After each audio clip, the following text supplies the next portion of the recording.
నమస్తే అన్న, అందరికీ నమస్కారం. కువైట్లోని జిలీబ్ ఆల్ సువైక్ ప్రాంతంలో 2,66,000 మంది జనాభా నివసిస్తూ ఉన్నారు. అందులో 90% మంది మనం చూసుకుంటే కువైట్లో ఉన్న ప్రవాసులే అక్కడ ఎక్కువగా జీవిస్తూ ఉన్నారు.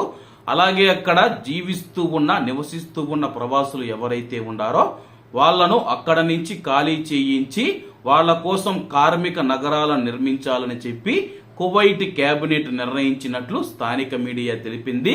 వివరాల్లోకి వెళితే జిలీబ్ ఆల్ సువైక్ ప్రాంతాన్ని ఖాళీ చేయించడానికి మరియు అభివృద్ధి చేయడానికి కార్మిక నగరాల స్థాపనను వేగవంతం చేయాలని చెప్పి కువైట్ మంత్రిమండలి నిర్ణయించింది.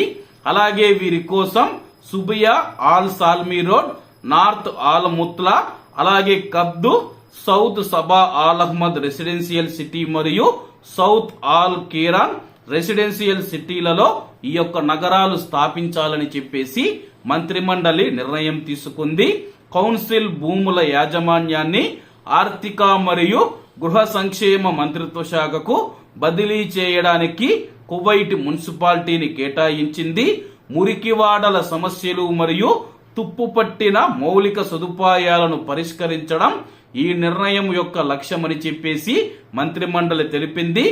ఆర్థిక సామర్థ్యాలు అందుబాటులో ఉన్నప్పటికీ కార్మిక నగరాల ప్రణాళిక అమలులో జాప్యం జరిగింది. ఇది ఈ ప్రాంతం యొక్క సమస్యలను మరింత తీవ్రతరం చేస్తూ ఉందని చెప్పి మంత్రిమండలి అభిప్రాయపడింది. జిలీబ్ ఆల్ సువైక్ ప్రాంతంలో సుమారు 2,66,000 మంది ప్రజలు నివసిస్తూ ఉన్నారని చెప్పి వీరిలో కువైటీలు కేవలం 1.5% మంది ఉన్నారు.